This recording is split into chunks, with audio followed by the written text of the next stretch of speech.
I would like, first and foremost, to thank everyone. Thank you to the United Nations Information Center for being a partner in this activity. Thank you to our awardees for welcoming our invitations to come and be a model to our youth.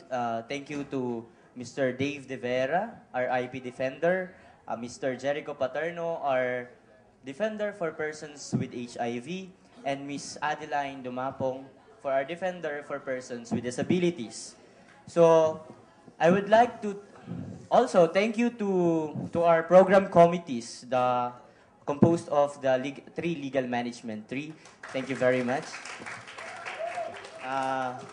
For the information of everyone, this Human Rights Defenders Forum is part of a bigger program of the Legal Management Society named Human Rights Education and Information Program.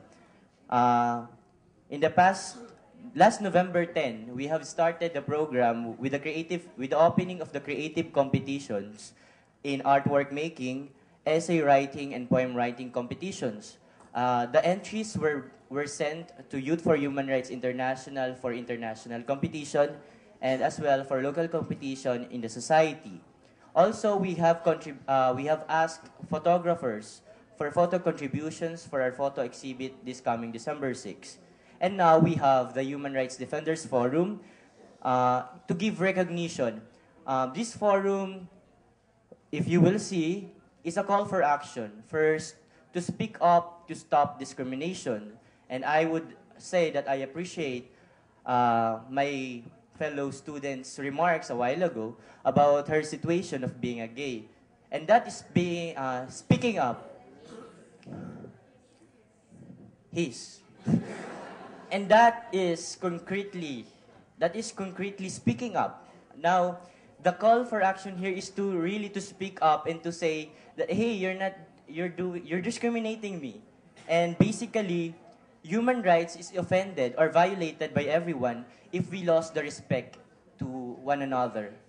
So again, I call for respect. If you want to be respected, respect others, of course. So that's the very first lesson that we must learn in this forum. And then the second one is a challenge. If you want to receive such recognition that we have given to our defenders, ipagtaguyod or itaguyod natin ang ating mga karapatang pantao. And pagpapataguyod sa karapatang pantao does not require membership to any organization, does not require revolution, rebellion, rallies, or any assemblies that would cost, for example, as what Mr. Dave De Vera mentioned a while ago to me, it was in traffic because of the rallies of the Kuliglig. And that for me is not necessary to voice out their sentiments to the government because they were able to teach us na they were able to let us know that we have violated their right, but in doing such assembly or creating traffic is in a way violating the rights of other people also. That's why Mr. De Vera was late. So please understand, Mr. De Vera. His being late is a product of human rights violation. For the upcoming activities, this December 4, the Human Rights Education and Information Program is a partnership first with the United Nations Information Center, with Youth for Human Rights International, who provided us materials for the program, and with the Commission on Human Rights, who added activities for the program. For this December 4, we are inviting everyone to attend the Human Rights Run that will start in UP Diliman Amphitheater and going to the Quezon City Memorial Circle. So if you are interested, you may approach any officers. But we are not requiring everyone to go. Those who are free only and interested. Also, this coming December 6 to 10, we would be holding our human rights exhibit entitled Know Your Rights exhibit, where we would be showcasing the photo contribution by our photographer students and petition drives. The petition drive is a signature drive for everyone to sign, and the product of this petition drive would be sent personally by our delegates to President Noynoy on the Human Rights Day celebration at the Malacanang Palace.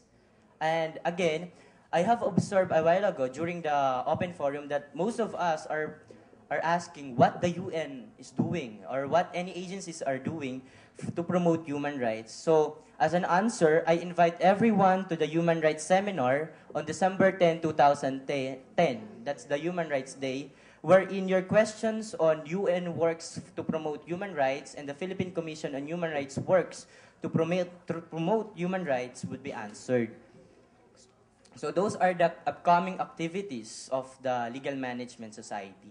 And as a protocol, I would like to thank the following: the UST Office of the Secretary General, the Office of the Student Affairs, Attorney Antonio M. Chua.